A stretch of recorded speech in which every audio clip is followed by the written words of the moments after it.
ito impeachment trial. This is a propaganda proceeding. Number two, it's a waste of time watching the presentation of this witness. Bakit kanyo? Abay, 2 oras at kalahati na po tayong nanonood sa kanila.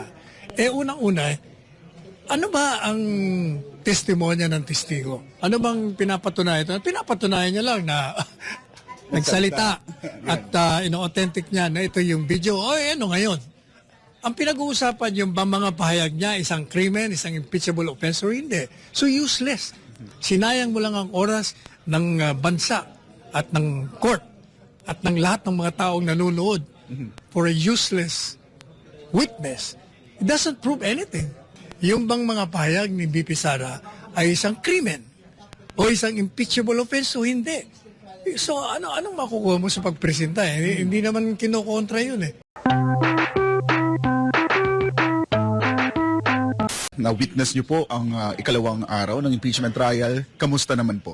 Akala ko impeachment trial ang pinapanood ko, hindi pala. Mukhang nagiging propaganda proceeding ito. Kailan ko nakakita ng isang paglilitis kung saan hinahayaan ng presiding judge o presiding officer ang hayaan ng isang abogado ng kabilang panig na mag-deliver ng speech at hindi magpresenta ng testigo at tanungin niya nang naayon sa regla. Ang nangyayari, nangangampanya siya para siraan si Inday Sara. Hindi ito impeachment trial. This is a propaganda proceeding. Number two, it's a waste of time watching the presentation of this witness. Bakit kanyo? Abay, 2 oras at kalahati na po tayong nanonood sa kanila. Unang-una, ano ba ang testimonya ng testigo? Ang pinaka-testimonya lang na ino-authenticate niya yung video ni BP Inday Sara.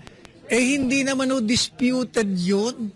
Hindi naman itinatanggi na nagsalita si BP Sara. Ang tanong lamang, yung bang mga pahayag ni BP Sara ay isang krimen o isang impeachable offense o hindi. So anong makukuha mo sa pagpresenta? Hindi naman kinokontra yun eh. Kaya yung si Ontiveros kanina, I disagree with her in almost everything she says. But this time, may punto siya. Kaya ang tanong niya, simple lang eh. Hindi naman yun naprobahan na nagkontrata siya ng assassin. So ang tanong ko, ito ba, krimen ba ito? O maling asal lang ng Vice Presidente? Ang sagot niya, nag-deliver na siya ng kampanya laban. Ano bang klase? Ito namang presiding officer. Wala na itong ginawa, kundi palay overrule ang objection. Kung hindi naman, pinapayagan niya. Kaya nagkamali kayo ng kuha ng presiding officer. Sir, as a lawyer, what should be done? Kailangan bang ipagpatuloy itong impeachment trial o kailangan ihinto muna?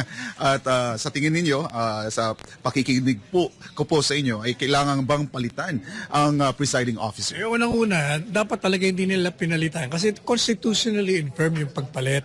Maliwanag ang saligang batas na ang Senate President ang presiding officer. Bakit ganyo? Ang Senado ang impeachment court. Sino ba ang presiding officer ng Senado? Edi yung Senate President. So, necessarily, ang presiding officer ng impeachment court, di dapat yung Senate President. Kaya nga nakalagay sa batasyon ang Senado, ang impeachment court. Ngayon, sinasabi nila, wala naman sinasabi doon na yung Senate President ang magiging presiding officer ng impeachment court.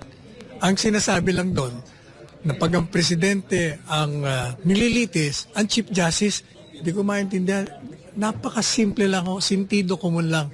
Kaya nga sinabi yon kasi yon ang exception to the rule. The general rule is, since that is an impeachment court, and the Senate is the impeachment court, and the Senate President is the presiding officer of the Senate, not necessarily siya rin ang presiding officer ng impeachment court.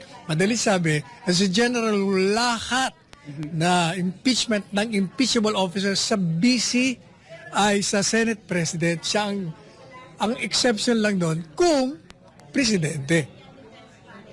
In fact, yung rules ng yung rules nga ng Senado, ginaya yung konstitusyon. Okay? Binago nila, mali pa ang pagbabago kasi hindi nila sinunod yung rules nila. Pangalawa, walang quorum nung inamyenda nila.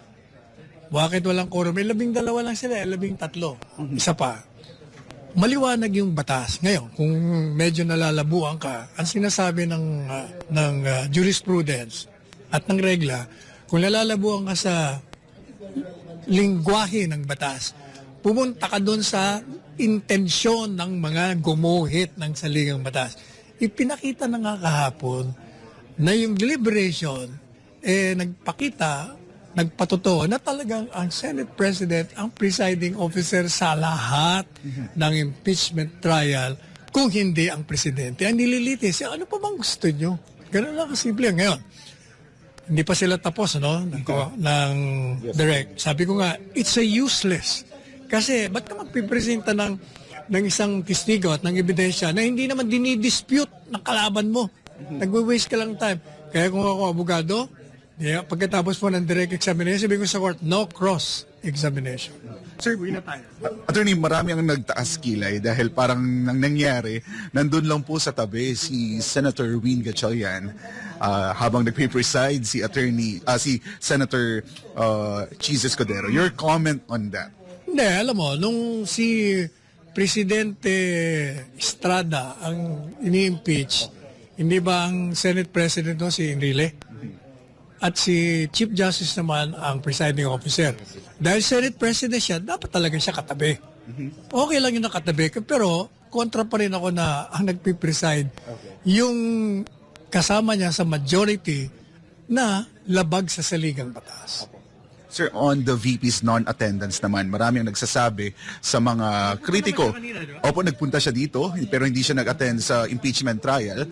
At sinabi nga ng mga kritiko ng VP Sara na ito ay pagtakas sa accountability. Your statement on this?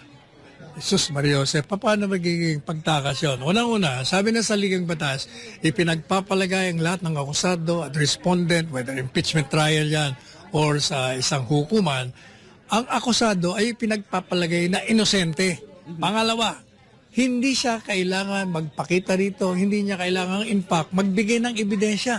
Kasi sa saliging batas, sinasabi kung ikaw nag-akusa, ikaw ang magpatunay.